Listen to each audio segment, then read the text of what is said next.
죽으려는 소녀와 죽이려는 연쇄살인마가 만나게 됩니다. 한밤중에 유서까지 작성하고 자신이 정해둔 장소로 향하고 있는 소녀. 이 소녀는 삶의 희망을 모두 잃어버렸습니다. 근데 희망도 꿈도 없는 소녀 앞에 나타난 것은 1980년대 미국을 공포로 몰아넣었던 무시무시한 살인마였습니다. 이 둘은 과연 어떻게 됐을까요?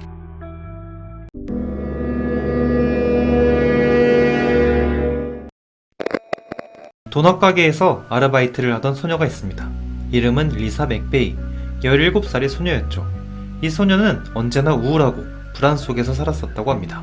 왜냐면 어릴 적 부모에게 버림받고 할머니 손에 자랐는데 할머니가 사귀는 남자친구가 정말 최악의 할아버지였다고 합니다. 당시 17살이던 리사 맥베이는 이 할아버지에게 협박당해 무려 3년 동안 못된 짓을 당하며 살아왔다고 합니다. 심지어 둘 사이에 아기가 생기는 바람에 할머니와의 관계가 끊어질 위기에 처해 있었죠. 자신이 유일하게 의지하는 가족인 할머니, 그 할머니와의 관계마저 어긋나 버렸습니다. 리사는 자신을 괴롭히던 할아버지를 충분히 거절할 수 있었지만 할아버지의 단 한마디가 리사를 얼어붙게 만들었습니다. 가만히 있지 않으면 너희 할머니랑 헤어질 거야. 리사의 할머니는 할아버지를 정말 사랑하고 아꼈기 때문에 리사는 결국 할아버지의 모든 요구를 들어줄 수밖에 없었다고 합니다. 심지어 할아버지는 이런 못된 짓을 넘어서 리사를 자신만 가지고 있는 게 안타깝다 생각해 주변의 노인들에게 리사를 소개시켰고 고작 17살의 나이에 여러 노인들의 요구를 들어줄 수밖에 없었다고 합니다. 삶이 지치고 힘겨웠던 리사는 한 가지 결심을 하게 됩니다. 그것은 바로 유서를 작성하고 세상을 떠나는 것이었죠. 그래서 그것에 대한 계획을 세우기 시작합니다. 유서에 작성한 할아버지의 횡포, 자신을 괴롭혔던 모든 이들, 그리고 마지막으로 자신이 세상을 떠나게 될 마지막 장소까지 말이죠. 그렇게 리사가 계획한 날이 다가왔습니다. 그날은 1984년 11월 3일이었습니다. 도넛 가게에서 이규대로 일하던 리사는 일을 끝마치고 자신이 계획해둔 장소로 향하기로 합니다. 자전거를 타고 정처 없이 떠들고 있었다고 합니다. 새벽 2시경 익숙한 교회를 지나고 있는데 동네에 없던 빨간색 차가 있었다고 합니다. 처음 보는 차였지만 별 생각 없이 계속 달려가던 그때 누군가 자전거를 뒤에서 끌어당겼고 리사는 그대로 넘어지고 말죠. 그리고 그와 동시에 리사의 머리엔 총구가 겨눠지고 있었습니다. 닥쳐! 그렇지 않으면 내가 너의 머리를 날려버릴 거야. 괴한은 리사의 눈을 가리고 팔다리를 모두 묶은 채 트렁크에 던졌습니다. 그리고 리사는 괴한이 살던 아파트로 끌려가게 되죠. 그리고 범인이 손수 제작한 키트를 꺼내서 리사에게 상상 이상의 못된 짓을 저질렀다고 합니다. 아무리 오늘 세상을 떠나기로 했고 삶에 희망이 없던 리사라도 이 순간만큼은 정말 괴로웠다고 합니다. You raped me. Any way you can imagine, you raped me. Very painful. Very painful. 이런 지옥 같은 시간은 무려 26시간 동안 계속되었다고 합니다. 중간중간 정신을 잃을 때면 범인은 집요하게 리사를 깨웠다고 하니 정말 상상하기도 싫은 그런 순간이었을 것입니다. 리사에게 이런 못된 짓을 저지른 범인, 그의 이름은 로버트 조셉 바비졸 롱입니다. 줄여서 로버트라고 말하도록 하겠습니다. 로버트는 1980년대 미국을 발칵 뒤집어 놓은 희대의 연쇄 살인마라고 합니다. 1953년에 태어난 로버트의 인생은 정말 어두웠습니다. 로버트는 희귀병을 하나 앓고 있었는데 우선 그의 목소리를 들어보겠습니다. You know, like the first time I did it, I couldn't really believe I did it. They've tried to portray me like I was some kind of a creature, right? I was just like everybody else. 99.9% of the time, I'm as normal as he is or anybody else is. 남성인 건 분명하지만 어딘가 모를 여성의 느낌이 들지 않습니까? 목소리도 다른 남성들에 비하면 상당히 톤이 높은 것을 느낄 수 있습니다. 이게 왜 그러냐면 정말 희귀한 병을 앓고 있었다고 합니다. 클라인 필터 증후군. 원래대로라면 남성의 염색체는 XY를 가지고 있어야 하지만 로버트는 X 염색체가 하나 더 존재했다고 합니다. 즉 XXY 염색체를 가지고 있었기 때문에 성별은 남성이지만 여성에게 일어나는 2차 성징이 일어나고 목소리 또한 여성스러웠다고 합니다. 이 점이 로버트에겐 너무나도 큰 스트레스였는지 남성으로 본 치료제를 항상 복용하고 지나치게 남자다운 행동을 과시했다고 합니다. 하지만 호르몬 치료를 받기 전인 학창시절, 그는 남성임에도 불구하고 큰 가슴 때문에 늘 놀림을 받았고 우울한 학창시절을 보냈다고 합니다. 심지어 같은 남성들에게 못된 짓도 많이 당했다고 합니다. 이러한 일을 겪으면서 로버트는 증오심이 생겼는데 이 증오심의 화살은 정말 엉뚱하게도 여성을 향했다고 합니다. 그래서 지나치게 여성을 혐오했다고 하죠. 이런 혐오감과 남성성을 강조하려는 무언가가 합쳐져서 그런 걸까요? 1975년부터 1984년 총 9년 동안 50건이 넘는 납치를 벌이게 됩니다. 그리고 로버트의 수법은 항상 비슷했는데 잡아온 여성에게 상상하기도 싫은 못된 짓과 괴롭힘으로 몸을 망가뜨린 뒤 인적이 드문 야산이나 한적한 도로 옆에 유기하는 그런 말도 안 되는 일들을 저질렀죠. 그래서 당시 미국에선 로버트를 잡기 위해 필사적으로 노력했지만 붙잡지 못했다고 합니다. 왜냐면 로버트가 저지르는 범죄는 정말 대범하지만 그의 범죄는 정말 완벽할 정도로 감쪽 같았다고 합니다.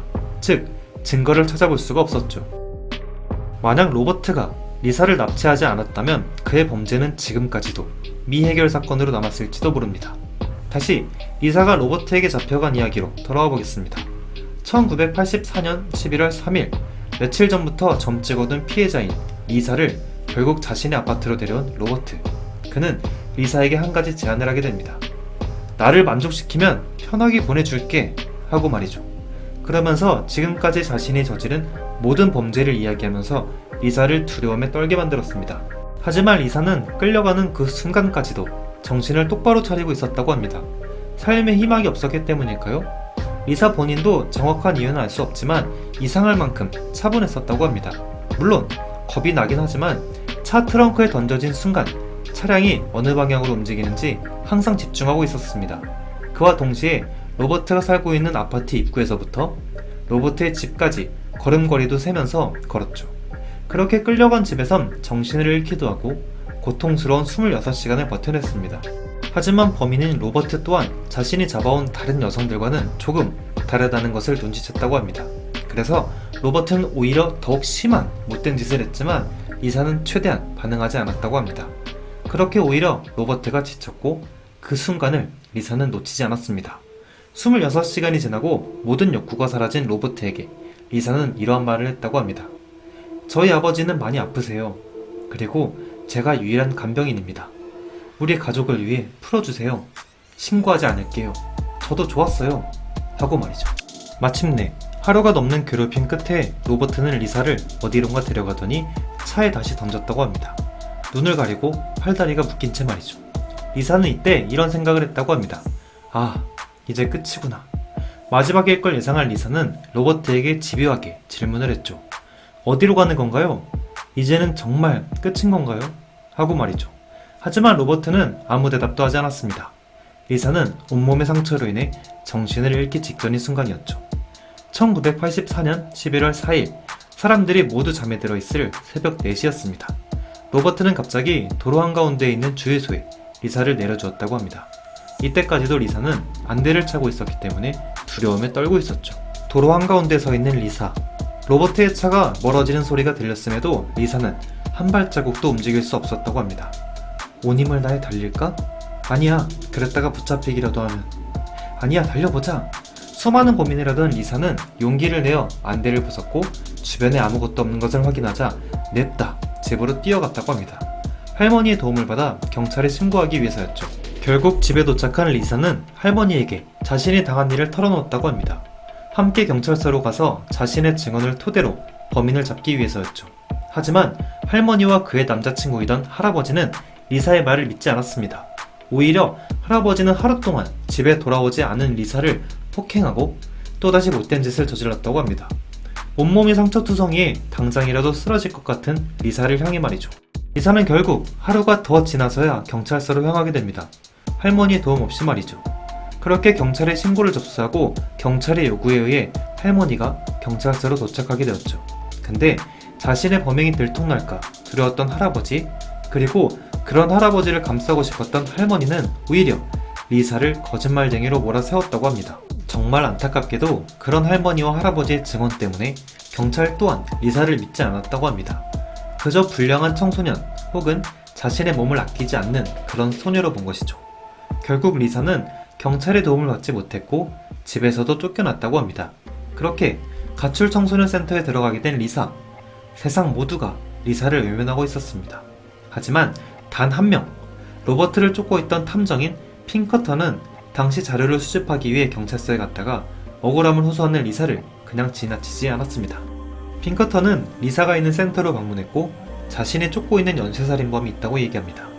그리고 탐정이 이야기하는 모든 것들은 자신이 겪은 일과 놀라울 정도로 일치했죠.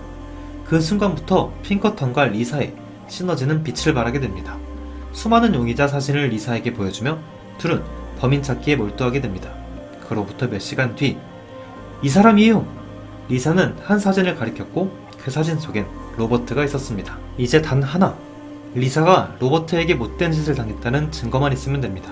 왜냐면 이미 거짓말쟁이의 불량 청소년 이미지가 있던 리사는 증언을 뒷받침할 증거가 필요했기 때문이죠. 핑커턴이 고민하던 순간 리사는 믿을 수 없는 이야기를 하게 됩니다. 그의 집에 제 지문을 일부러 잔뜩 남겨두었어요. 리사는 로버트의 집에 잡혀가 있을 당시 단 한 번 화장실을 쓸 수 있는 기회가 있었다고 합니다. 그 순간 리사는 이런 생각을 했다고 하죠. 내가 죽더라도 이놈은 꼭 잡히길 바란다. 리사는 화장실에서 로버트가 눈치채지 못하도록 거울과 변기 등에 자신의 지문을 잔뜩 남겨두었다고 합니다. 언젠가 자신이 죽더라도 자신을 죽인 범인은 꼭 잡혔으면 하는 바람으로 말이죠. 탐정은 곧장 경찰서로 달려갔습니다. 핑커턴이 모은 자료, 리사의 증언, 경찰이 출동하지 않을 이유가 없었습니다. 그렇게 리사가 탈출한 지 12일째 되는 날, 로버트는 결국 체포되게 됩니다. You know, like the first time I did it, I couldn't really believe I did it. They've tried to portray me like I was some kind of a creature, right? I was just like everybody else out there. 자신이 리사에 의해 체포되었다는 사실을 알게 된 로버트는 이러한 말을 남겼다고 합니다. And that's probably why she's still alive, walking and talking today. 당시 탐정이던 핑커턴은 로버트가 50명이 넘는 사람을 살해했다 주장했지만 경찰이 밝혀낸 피해자는 고작 6명 뿐이었습니다. 심증은 있지만 뚜렷한 증거가 없었기 때문이죠. 결국 로버트는 1급 살인죄로 사형을 선고받았으며 사형이 집행되는 순간 로버트의 눈앞에는 경찰에 되어 있는 리사가 있었다고 합니다. 리사는 로버트가 감옥에 들어가자 공부를 하기 시작했고 2004년 경찰대학에 진학해 경찰이 되었다고 합니다. 왜냐면 또 다른 소녀들이 자신과 같은 일을 겪지 않았으면 하는 마음이 있었기 때문이죠. 그래서 리사는 성범죄만을 수사하는 특수한 부서에서 근무했으며 미국의 수사물인 로앤오더 성범죄 전담반은 리사를 바탕으로 제작되었다고 합니다. 오늘 이야기는 여기까지입니다. 오늘 사건에 대해 여러분의 의견을 댓글로 남겨주세요. 오늘도 여전히 곰스테리를 시청해주셔서 감사합니다.